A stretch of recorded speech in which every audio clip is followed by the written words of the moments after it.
Well, hello guys. It's been such a very long time since I have did a video. Actually, it was 2014, later part of the year, right before the holidays, I think it was. Well, oh my, so much has occurred since then, and been going through a lot really physically, with the treatments and everything. I had gotten to a point to where I had decided that I was not going to do any more treatments. I was tired. They were really affecting the body. Radiation, doing it 5 days a week. I mean, it's not an easy task. And just even doing chemo once every 4 weeks is not easy.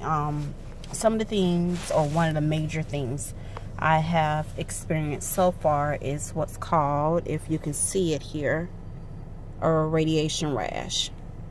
Let me see if I can get it closer. And what it is pretty much the radiation is burning my skin. So it develops a rash that itches, and then it looks like it's spreading. And actually, I just got back in the car from radiation treatment. It used to be to where I could do treatment, get home or run an errand and go home, and it wouldn't be until about the afternoon before I could start feeling the tiredness. But like now, just walking from radiation over back to the car, I'm exhausted. So I am past my point of treatments. They scheduled me for 30 treatments.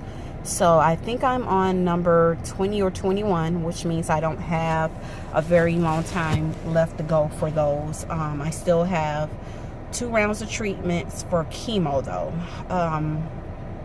My last treatment was the 29th, the 30th, and the 31st, and that's considered a full cycle because it's 3 days in a row.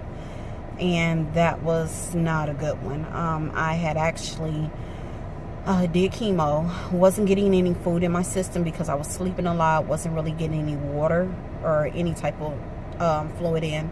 So on New Year's Day, I actually went to the restroom. I was feeling quite dizzy. I just didn't realize how dehydrated I was, and I passed out in the bathroom, and then I woke up and tried to get up again and hit my head for a second time and passed out. I had to be rushed to the emergency room, and I was there for 9 hours, and it was just, oh my God, a long experience. But these last few weeks, months, has been a real big struggle.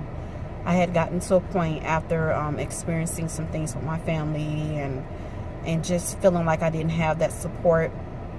My external family, which are my friends, they never gave up on me. They always supported me, even when I told them that, hey guys, I'm tired, I don't want to do treatment anymore, please don't judge me. They never judged me. They all just let me know, hey, we're here to back you on whatever it is that you wanted to do. And at that point, I realized I had decided to give up on living.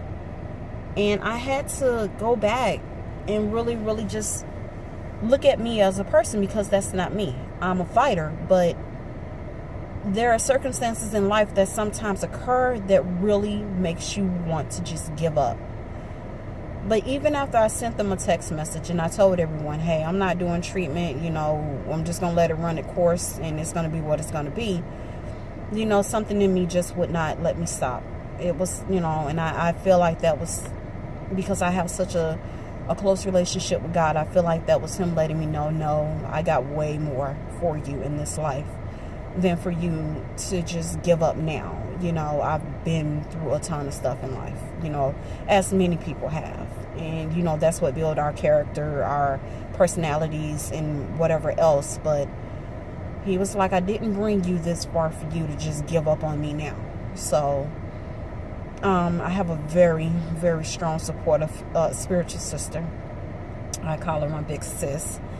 And she's been reaching out to me, letting me know what it is, God is wanting me to do, and telling me to hold on. And because, sometimes in life you have to hear from God. And if your mindset is not clear, or if you're so down and out to where you can't find yourself going to God on your own, He'll send a message to you. He'll send it through someone. He'll get it to you some way, somehow. Whether it's something you read, something you hear, something you and a person have a conversation about, you'll get an answer. So He had been sending me some answers on some things. And yesterday, I have to say, probably was the first day that I felt alive again. And it's been hard. It has been very hard. Very, very hard. Even though I'm fighting my cancer and I'm winning, I can't help but just believe that I'm winning regardless. You know, there's other things going on in life too. It doesn't all just stop because cancer's going on. You know, things still continue. And, you know, I struggle with seeing my hair come completely out. I had gone down to a low fade cut, and oh my God, I was loving it. And I'm still loving it because I have decided I'm not growing my hair back out. You know, once the treatments and everything is over, I am so rocking a fade. Oh my God, love it. But it had gotten to a point one day. I was in the restroom and I was oiling my scalp, and I ran my hands across my head, and both hands was full of black hair. And that was my breaking point to know that, hey, you are sick. And it sounds weird because, you know, I had done radiation treatments. I had did a full cycle of chemo. Sorry about that, guys. Had did a full cycle of chemo. Had done all of that. And to know that, hey, this is what I'm battling. I'm battling cancer. You know, I'm seeing my oncologist every Monday. And it took that to make me break and cry. And it was a reality check for me. It sounds weird, but it really was. And I had to go to the barber shop. I got everything shaved completely off. It's completely bald. So the funny thing is now it's growing back, but it's growing back in patches. And I'm like, oh my God, you know, can we get some complete coverage? And it kind of reminds me of an older guy who has hair all on the side or whatever, but has that bald spot somewhere in the top. Yeah, I'm at that phase. But like I said, I'm getting back to me. And I realize how very important it is that when you are going through, you have to stay connected spiritually some way, somehow, regardless of what your belief is, regardless of what your faith is, what religion you believe in. It doesn't matter. You really have to stay plugged in spiritually in order to not lose yourself. Because when you're going through physically, your body gets tired. I tend to sleep a lot more now.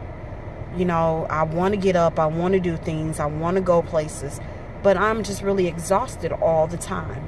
Today, I would have to say it's probably closer to more of a C+ day for me. You know, I try to grade it. I'm really happy that I was able to drive myself to radiation this morning, because these last few weeks I haven't been able to do anything. And it's been a real challenge, you know. But I am ever so grateful that God has placed people in my life that will not allow me to give up, will not give up on me, that they come by, they check on me, they do things at the house that I can't do, you know, different things of that nature. I am really, really, really grateful for that. So my journey is just about over. I'm trusting in my recovery that when my radiation is done and when my last 2 cycles of chemo is done, that is it, that I won't have to go through anymore. But I do understand that I had to go through this walk because I feel that there is someone out there that may come across my videos that it just may be something I can say. And, you know, people do have cancer and folks never know it. You know, people will never tell anyone. And they have to go through these treatments all by themselves. I just feel lucky and blessed enough that I don't have to do it alone.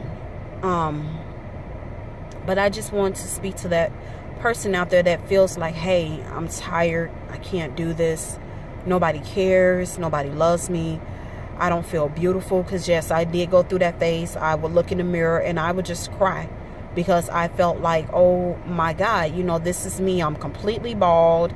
And you know, it wasn't so much about the hair, it was just looking in the mirror and seeing the sickness, seeing the changes in my skin, seeing just all sort of things that I didn't have to look at prior to, you know. But again, it's me. It's a part of my journey. And I know that I'm not going to always be here. I'm not going to always be at this stage. My skin won't always look so pale and whatever else that it's going through because of the radiation and chemo.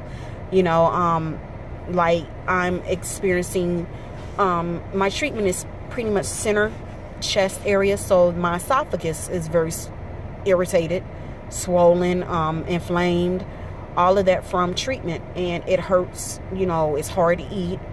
It's hard to drink anything, and they tell you, hey, I need you to get 2-3 liters of fluids in you a day.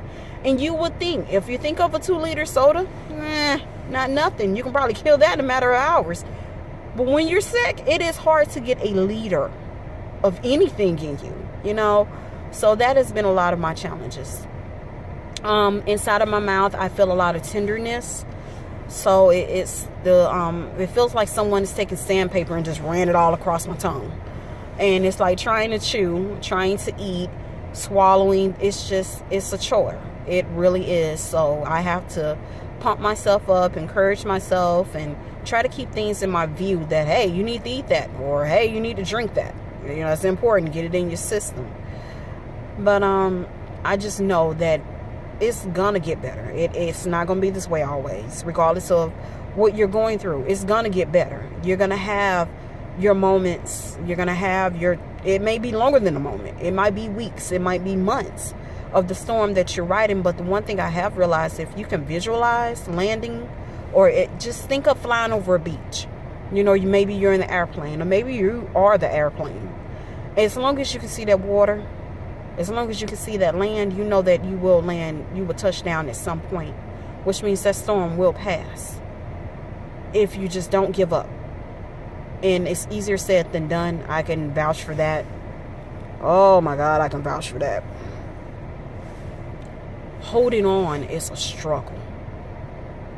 It's hard, but it's not impossible. You just got to find something. You have to find something there in life that you can just grab onto and say, you know what? Hell or high water, I'm not letting go. And I'm going to hang in there. Some days may be bad, worse than others, but I'm going to hang in there. And you got to hold on to that. You have to dig deep, even if it's in yourself. But you have to live for you, regardless of what's going on, because I found myself wanting to live for other people because it was a lot easier. But I realized I have to live for me, because if all of those people are gone, I still got to live for me. But I tell you, you just hang in there. Like I say, stay connected spiritually, regardless of your religion. Find something spiritually to get into, because it will help you along the way. And just know a better day is coming, regardless of what your storm is. It's coming. Don't give up. It's hard, but don't give up. Please don't give up. I've been there. It doesn't feel good. It's a lonely road. It's not impossible that you can't come back if you do, but just try not to. Well, guys, I'm going to get on to the house, because Lord knows I'm feeling so tired. Thanks for taking a moment to listen to me, to watch me. As always said, I'm an open book. So you have any questions, concerns, comments, encouraging words, or you just need to talk, I'm an ear. I am. My circumstances has never stepped in the way to where I can't be a listening ear for someone. So you're more than welcome to leave a comment on my video, contact me via, I'm not a big media person, but Facebook, because this will be posted to Facebook as well as YouTube. But you're more than welcome to send me messages. Not a closed book to life. I think I've gone through too much to be a closed book. I got to be able to help someone out there. So I'll talk to you guys later. I hope everyone has a wonderful day, and you guys take care.